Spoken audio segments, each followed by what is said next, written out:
Welcome back. Today, we're tackling two really big stories. First up, the economic survey is out. And it's kind of sounding the alarm on five critical challenges that could really derail India's dream of becoming a developed economy. And then we're going to dive into the Q3 results for India's top alcohol companies. It's a real battle of strategies, margins, and one very, very important buzzword that could decide who comes out on top. So, you're probably wondering what on earth connects a massive government report to the battle over your favorite weekend drink? Well, it turns out that the very same economic forces shaping our nation's future are also playing out in the fight for your liquor cabinet.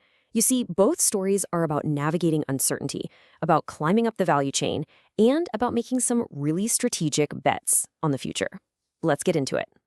All right, first up, the economic survey. Now, this isn't just some dry government report you can ignore.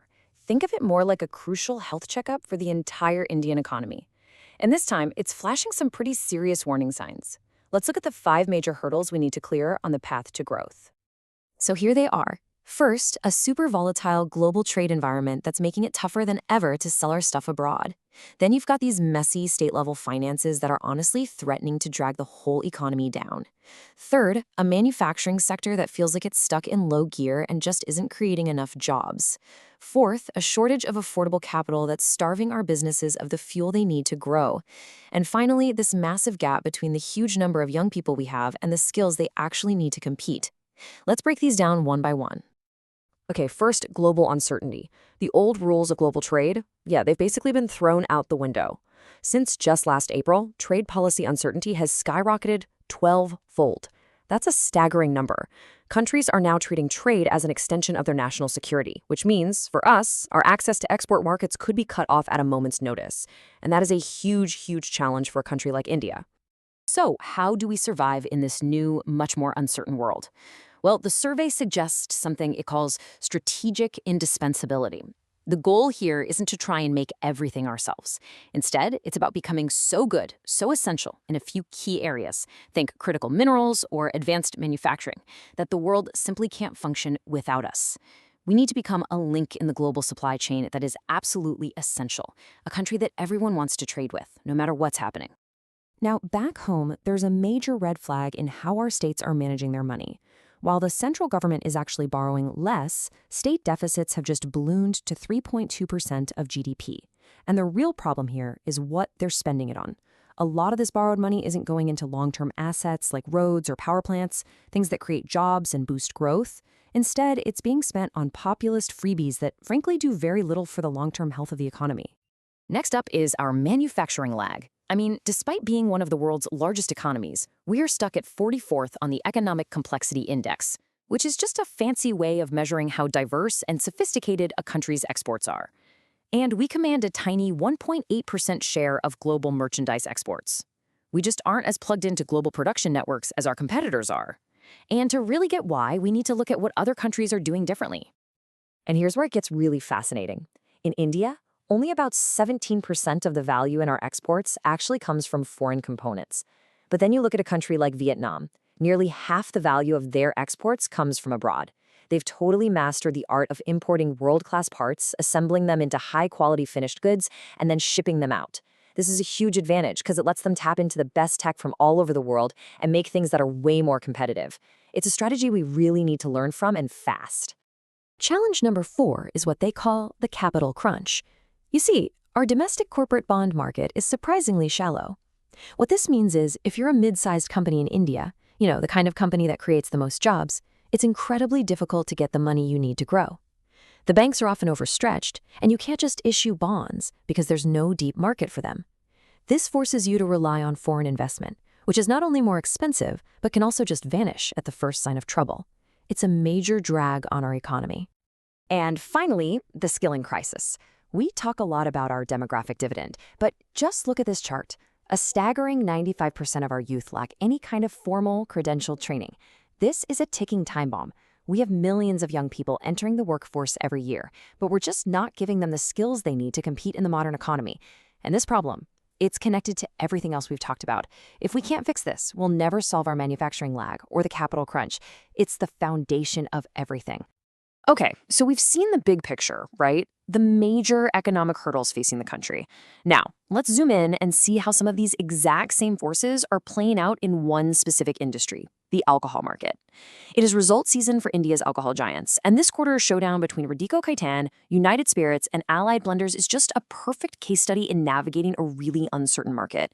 And it's all about one powerful trend. And that trend is premiumization. It's kind of a fancy word for a very simple idea. Instead of trying to sell tons of cheap liquor, companies are now focusing on selling fewer but more expensive bottles that deliver much bigger profits. It's the classic quality over quantity play, and it's a strategy that is completely shaking up the entire alcohol industry. This one idea, it explains almost everything we're about to see. So who's winning this premiumization race? Well, this scorecard pretty much tells the whole story. Just look at that top line. Radico Khaitan absolutely crushed it this quarter, with a stunning 22% jump in revenue. United Spirits, the big heavyweight in the industry, grew at a much more modest 7.6%, while Allied Blenders was kind of left in the dust at just 2.8%. It's a huge, huge win for Radico, and a clear sign their strategy is really working.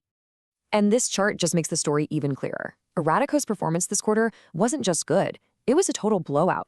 Their growth just dwarfed their competitors, which immediately makes you ask the question, so what is Radico's secret sauce? How did they manage to leave their bigger, more established rivals so far behind? Well, the answer, as you probably guessed by now, is all about how well they've executed that premiumization playbook. Just look at this. Their premium portfolio now makes up a whopping 70% of their total sales. And they didn't just sell more expensive bottles, they sold a lot more of them, growing 26% in volume. This shift alone drove over a third of their entire increase in margins. They're not just playing the game, they are mastering it. Now, their competitors are taking very different paths. USL is playing the long game. They're actually letting go of some of their iconic mass market brands to focus purely on the premium segment. It's a risky move for sure, but they're betting it'll pay off down the line. Allied Blenders, on the other hand, is still leaning heavily on its cash cow, Officer's Choice. They're using those profits to slowly fund their move-up market, but it's a much more cautious, gradual shift. So you've got two very different playbooks trying to get to the same goal. But, it's not just about fancy bottles and slick marketing.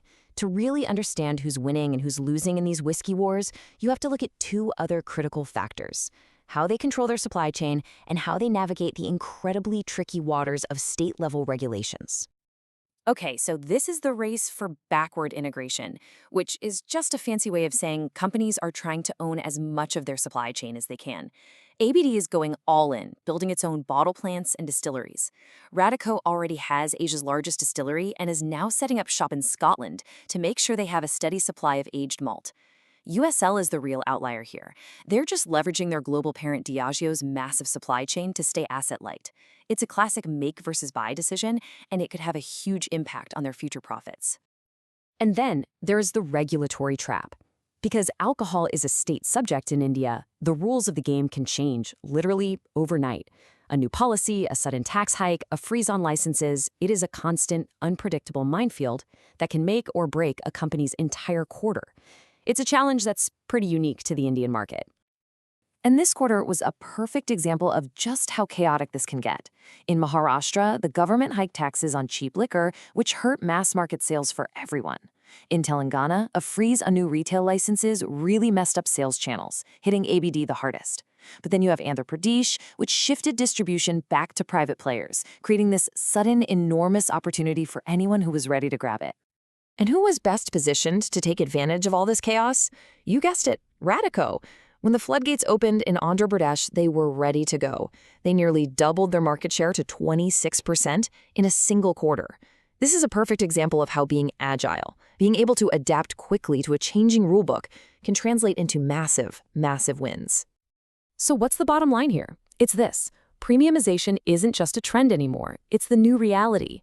Companies that can't compete in the premium space are going to find themselves squeezed out. The game has fundamentally changed, and there is no going back. Which brings us to our final question. We've seen three very different strategies at play. Radico's all-out blitz on the premium market, USL's patient, long-term bet on the future, and ABD's cautious cost-saving transition. So which one do you think will ultimately win the war for India's whiskey market? Is it better to be fast and aggressive or slow and steady? It's definitely something to think about.